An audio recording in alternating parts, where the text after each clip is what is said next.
The air in the Oasis Plasma Center was thick with the scent of antiseptic and quiet desperation. I sat in the worn vinyl chair, my stomach a hollow pit of hunger, counting the cracked ceiling tiles for the third time. 3 days. It had been 3 days since a full meal, unless you counted the gas station coffee and the packet of saltines I'd pocketed. The growl in my stomach was a constant, humiliating reminder of how far I'd fallen. My name is Julian Croft. 6 months ago, I was the CEO of Athelred Industries, a tech conglomerate I built from my college dorm room into a billion-dollar empire. I had a penthouse overlooking the city, a private jet, and a wife, Giselle, whose smile could launch 1,000 social climbers. We owned a villa in Tuscany and a ski chalet in Grustad. Life wasn't just good, it was a fortress, impervious to the woes of ordinary men. Now, I was just another middle-aged statistic, waiting to sell a part of myself for $50. The nurse who called my name was young, her scrubs a cheerful pink that seemed to mock the grim surroundings. Her name tag read Chloe. She was kind, her voice gentle as she guided me through the process, her fingers warm against my cold skin. "First time, Mr. Croft?" she asked, tapping the inside of my elbow to raise a vein. "Isn't that obvious?" I muttered, avoiding her gaze. "No shame here," she said softly. "Everybody needs a little help sometimes." "Some more than others," I replied, my voice tight. The needle slid in with a sharp sting, a feeling of profound violation. I watched the dark crimson blood snake through the plastic tube, a vital part of me being siphoned away for pocket change. My father, a simple mechanic, had donated blood every 8 weeks like clockwork. "It's our duty, son," he'd say, "to give back." But he was giving. I was selling. Chloe was monitoring the machine, her expression one of routine boredom. Then she frowned. She leaned closer to the collection bag, her head cocked. "Huh, that's odd." A jolt of fear shot through me. "What's odd?" "Probably nothing," she said, her tone a little too bright. "Standard procedure, I just need to run a quick secondary test." She took a small sample to a workstation in the corner, placing a drop on a slide and sliding it under the microscope. I watched her, my heart beginning to hammer against my ribs. I saw her posture change, a subtle stiffening of her spine. She looked, then looked again, adjusting the focus with frantic twists of her fingers. When she straightened up, her face was as pale as the wall behind her. She backed away from the microscope as if it were a live snake. "Mr. Croft," she whispered, turning to me. Her eyes were wide, pupils dilated. "Please don't move. Don't disconnect. I need to get Dr. Evans right now." "What is it?" And my voice was a dry rasp. "Am I sick? Do I have something?" My mind raced through a catalog of modern plagues. Cancer, a rare blood disease, something that would be the final cruel punchline to the joke my life had become. "No, sir," she said, her voice trembling with an emotion I couldn't place. Not fear, but awe. "You're not sick. Everything is about to be very, very different." She hurried out, leaving me alone with the whirring pump of the machine. The other donors in their recliners, lost in their phones or the drone of a daytime talk show, were oblivious. The biggest failure in the room was suddenly the center of a silent, terrifying drama.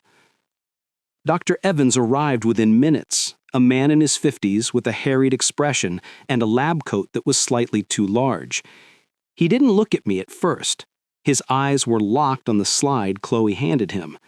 He peered into the microscope, then at his computer screen, typing furiously. He repeated this several times, his movements growing more agitated. "Mr. Croft," he finally said, pulling up a stool so close our knees almost touched. "My name is Dr. Evans. I'm the medical director here. We need to run a full genomic panel. Immediately." "I can't afford any tests," I said, the shame hot on my face. "No charge, Mr. Croft. This is extraordinary." He leaned in, his voice dropping to a conspiratorial whisper. "Your blood type. It's Rh null. We call it golden blood. Do you understand what that means?" I shook my head, utterly lost. There are only a handful of people in the entire world, 43 to be exact, who have been documented with this blood type. It's the universal donor for individuals with rare Rh system blood types. Your blood, Mr. Croft, can save lives that otherwise have no hope. You are, quite literally, 1 in nearly 2 billion. The numbers meant nothing. The implications were too vast to process. 1 in 2 billion. This morning, I'd woken up on my cousin's lumpy sofa, a man with $38 to his name. Now I was being told I was a medical unicorn. Before I could form a question, Dr. Evans' phone buzzed. He glanced at the screen, and his face went through a series of rapid transformations. Surprise, disbelief, and finally a grim acceptance. Yes, confirmed. Rh null. He's here now. I understand the protocol. Yes, I'll secure the sample. He hung up and looked at me with new, wary eyes. "What protocol?" I asked. "Who was that?" That was the National Rare Blood Registry. But he was a bad liar. I'd built a billion-dollar company on reading people, and I could see the evasion in his eyes. The moment your type was flagged, an automatic alert was sent. There's a situation. The door to the donation room swung open again.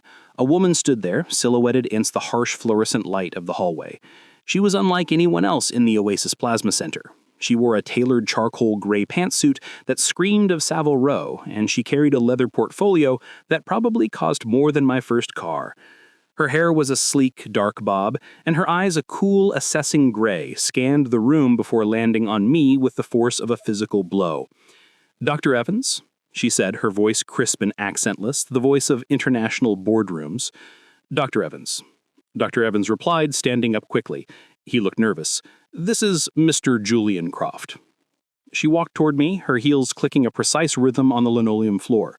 She didn't offer a hand. "Mr. Croft, my name is Miranda Thorne. I represent the Aethelred Foundation." The name hit me like a blow to the solar plexus. Aethelred. My name. The name that I had built. The name that had been stolen from me. "What?" I managed to choke out. "The Aethelred Foundation," she repeated, as if I were slow. "The philanthropic arm of Aethelred Industries. We have a vested interest in rare medical cases, specifically one that requires Rh null blood." "What are you talking about?" I demanded, my voice rising. The other donors were starting to look over. "Aethelred Industries is my company. Was my company.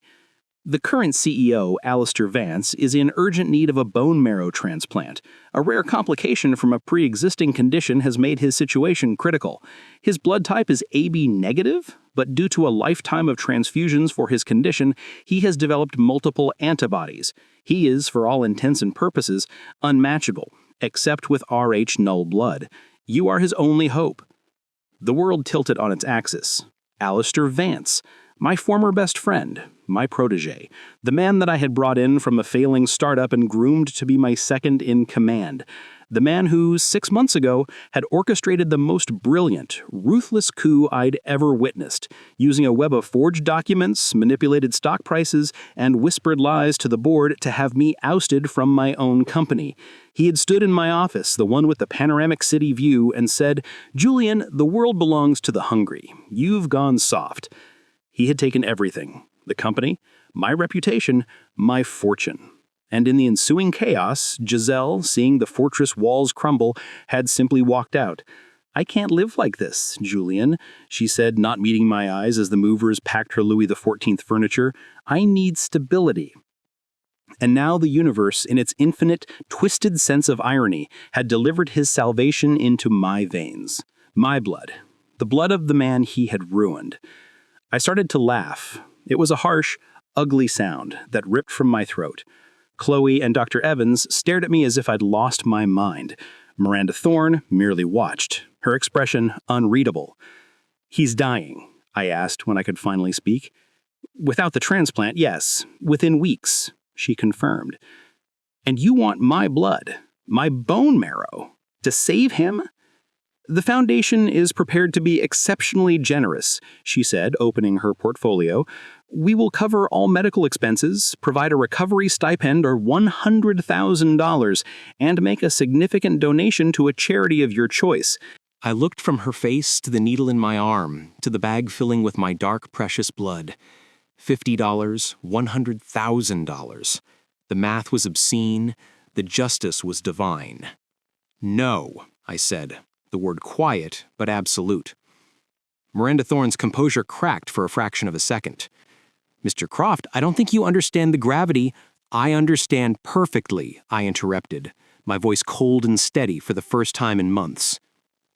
Alistair Vance is a cancer, and you're asking me to be the chemotherapy.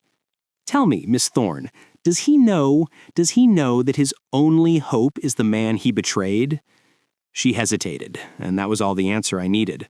A slow, cold fire began to kindle in my gut. This wasn't just a chance for money. This was a weapon, a lever, the one thing in the world that Alistair Vance needed and I alone possessed. My offer stands, she said, recovering her icy demeanor, but time is a factor he does not have.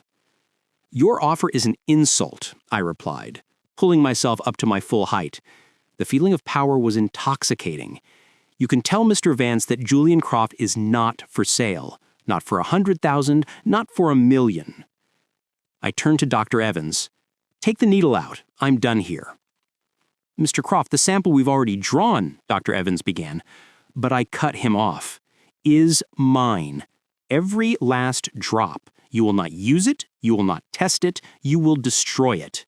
Is that clear? Chloe, her hands shaking, carefully removed the needle and bandaged my arm. I didn't wait for a response from Miranda Thorne. I walked out of the Oasis Plasma Center, the $50 forgotten, the taste of something new and potent on my tongue. It was the taste of revenge. My name is Julian Croft, and 6 months ago, my life was systematically destroyed. It began with the Pandora Project. It was my brainchild, a revolutionary data encryption system that would have made every existing security protocol obsolete. It was years ahead of its time, and it was the future of Aethelred Industries.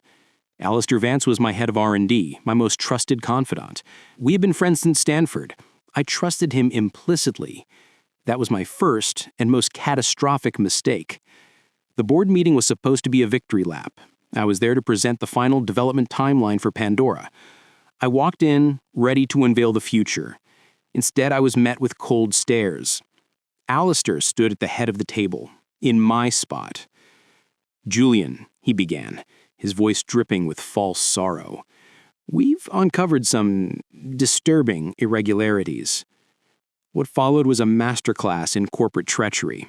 Forged emails that showed me siphoning company funds into a private offshore account, falsified reports that made it seem like I was deliberately stalling Pandora's release to sabotage the company's valuation.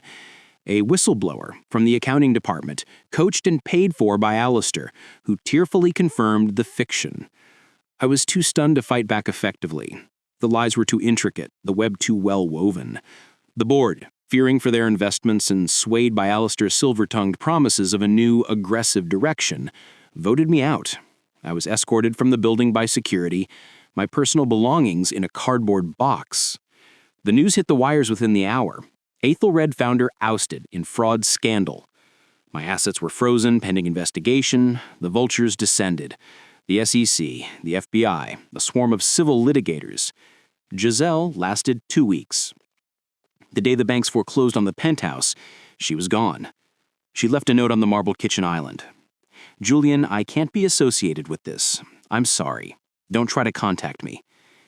My friends vanished. My phone stopped ringing. The fortress was not just breached, it was erased from the map. I ended up on the doorstep of my cousin, Liam. He was a high school teacher, a good man with a modest home and a family to support. He took me in without hesitation, giving me his basement rec room. His wife, Sarah, tried to be kind, but I saw the worry in her eyes every time she added an extra portion to dinner. I was a financial and emotional drain they couldn't afford. My son, Ben, was in his final year at MIT. He called me every night. Dad, I'm coming home. I can help. You will do no such thing, I told him, my voice cracking. You focus on your degree. That is the only thing that matters now. But they're saying things, terrible things. I know they're not true. I'll handle it then. I promise. But I couldn't handle it. The legal fees were bleeding me dry. The scandal made me unhireable. I was a pariah. The man who had once been featured on the cover of Forbes was now applying for jobs as a night manager at a storage facility and being rejected for being overqualified. The morning I walked into the Oasis Plasma Center, I had hit rock bottom. It was supposed to be the final admission of defeat, the ultimate surrender.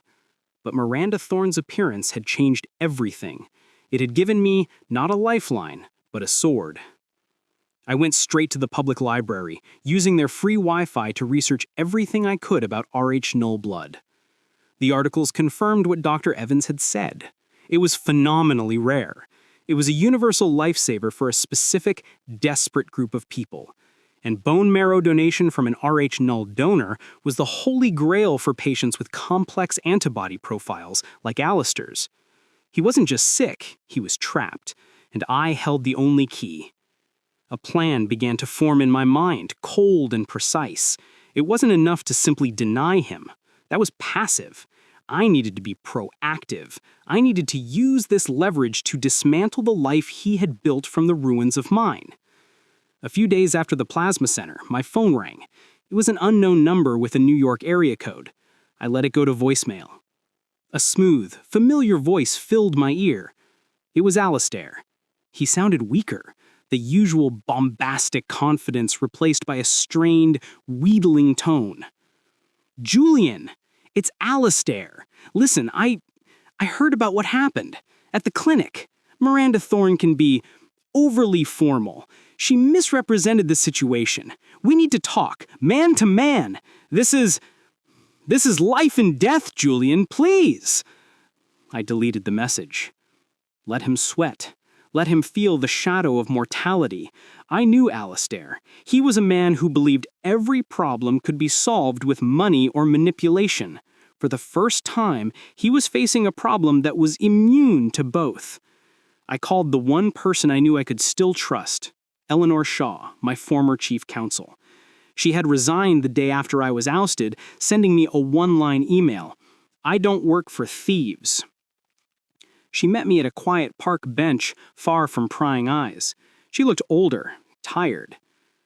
"Julian, it's good to see you," she said, her voice warm with genuine concern. "Though I wish the circumstances were better." "They're about to get interesting, Nora," I said. I told her everything.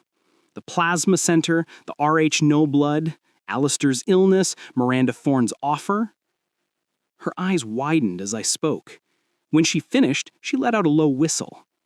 "My God, the poetic justice is almost too much to believe." "I'm not interested in poetry, Nora. I'm interested in justice, real justice. I want my company back. I want my name cleared." She leaned forward, her legal mind already whirring. "This is unprecedented leverage, Julian. But it's a double-edged sword. If you publicly refuse to help a dying man, even Alistair Vance, the court of public opinion will crucify you. It would make you look monstrous and validate every lie he's told about you. I know. I'm not going to refuse. I'm going to make him an offer he can't refuse." I laid out my plan. It was audacious, risky, and depended entirely on Alistair's desperation. "You need to be my intermediary, Nora. Contact the board.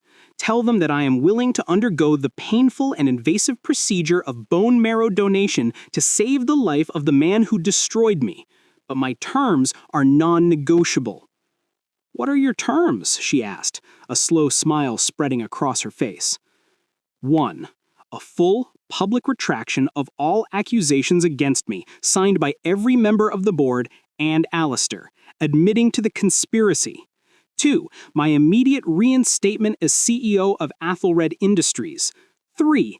Alistair's resignation from the company and its board with no golden parachute.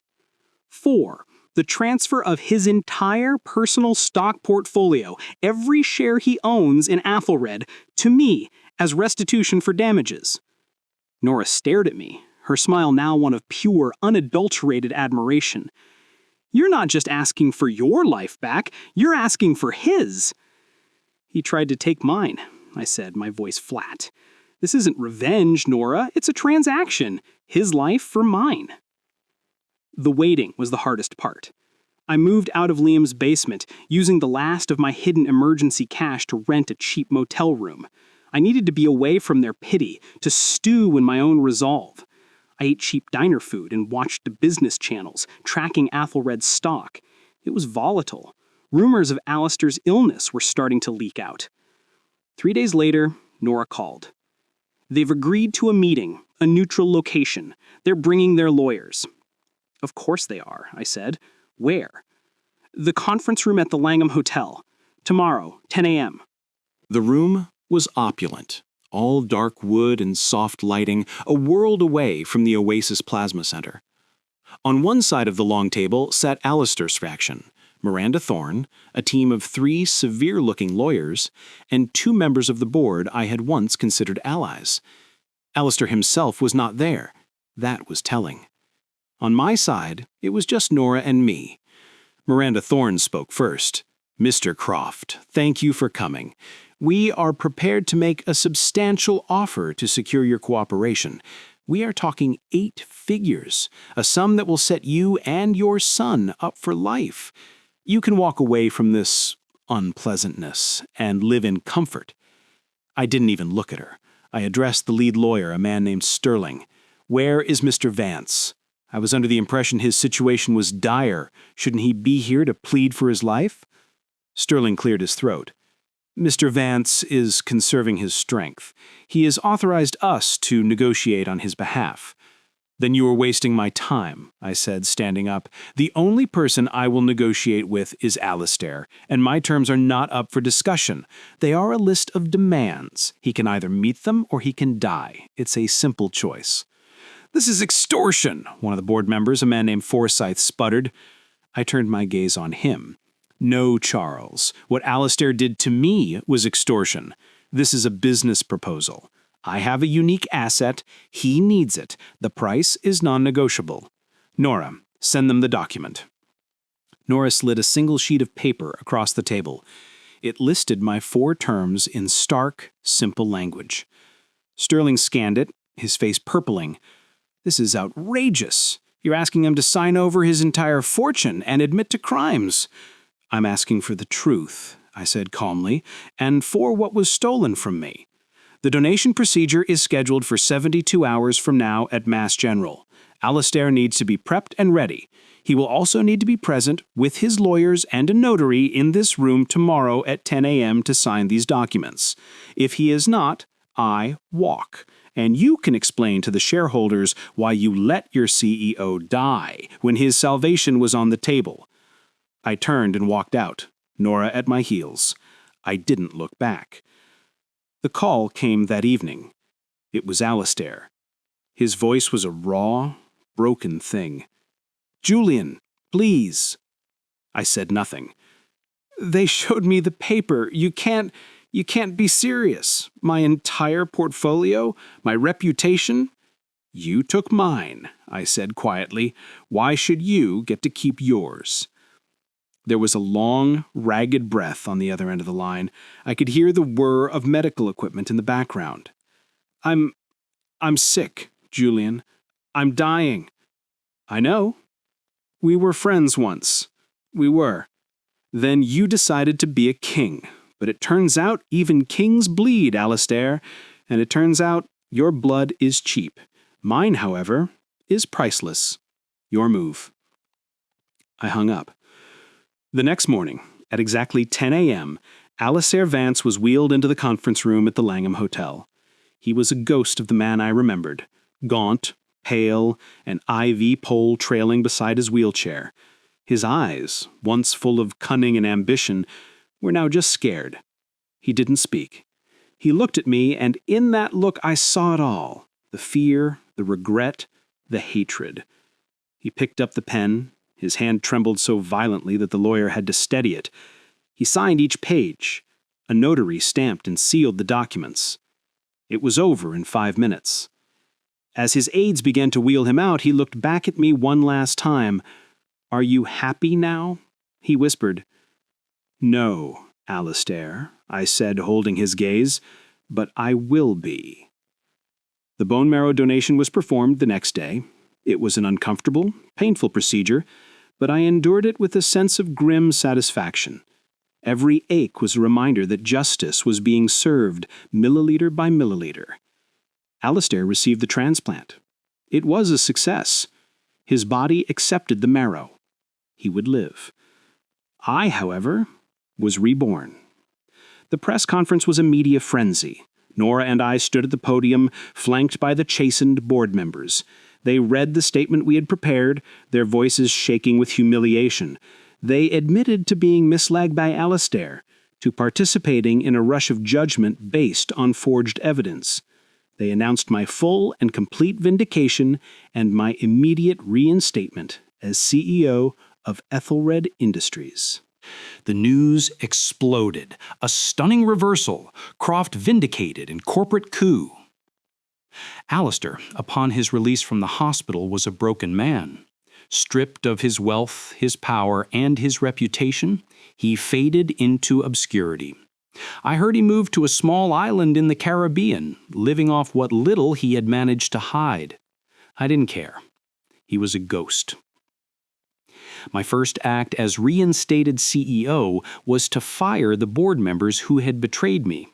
My second was to launch Project Phoenix, a company-wide initiative focused on ethical innovation, with the Pandora system as its cornerstone. I used the fortune I had taken from Alistair to create a foundation for employees wrongfully terminated by corporate malfeasance. I bought back my penthouse, but it felt empty. The fortress walls were back, but I was a different man inside them. Giselle called, of course. She was so happy for me, so relieved that the truth had come out. I listened to her prattle on for a minute before cutting her off. "Giselle, the truth was always there. You just chose not to see it. We're done." I hung up, feeling a clean final severance. Ben graduated with honors from MIT. I sat in the audience, my heart swelling with a pride that no stock price could ever match. He came to work for Ethelred, not because I gave him a job, but because he earned it. I never went back to the Oasis Plasma Center, but I did become one of the largest donors to the National Rare Blood Registry, funding research and creating a global network for Rh-null donors. My blood had been a curse, then a weapon, and now, finally, it was a gift again. But this time, I was the one giving it on my own terms. One evening, standing in my restored office, looking out at the city lights, my father came to visit me. Russell Croft, the mechanic, a man who had always valued calloused hands and a clear conscience. "You did it, son," he said, clapping a heavy hand on my shoulder. "You got it all back." "Not all of it, Dad," I said, turning to him. "I lost a lot. My trust, my marriage, my faith in people. But you found something else," he said, his eyes wise. "You found out what you're made of. And it wasn't the money or the power, it was that." He tapped a finger against my chest, right over my heart. "It was always in there. You just had to be broken enough to find it." He was right. The rarest thing about me wasn't the Rh-null blood flowing in my veins. It was the resilience that had been there all along, waiting for the right moment, the right crisis to reveal itself. I learned that sometimes the most powerful kingdom is the one you rebuild from the ashes of the one you lost. And the most valuable currency isn't what you earn, but what you reclaim. My name is Julian Croft. I was broken, betrayed, and left for dead. But I carried a king's ransom in my veins, and I used it to buy back my soul. And in the end, that was the only deal that ever really mattered.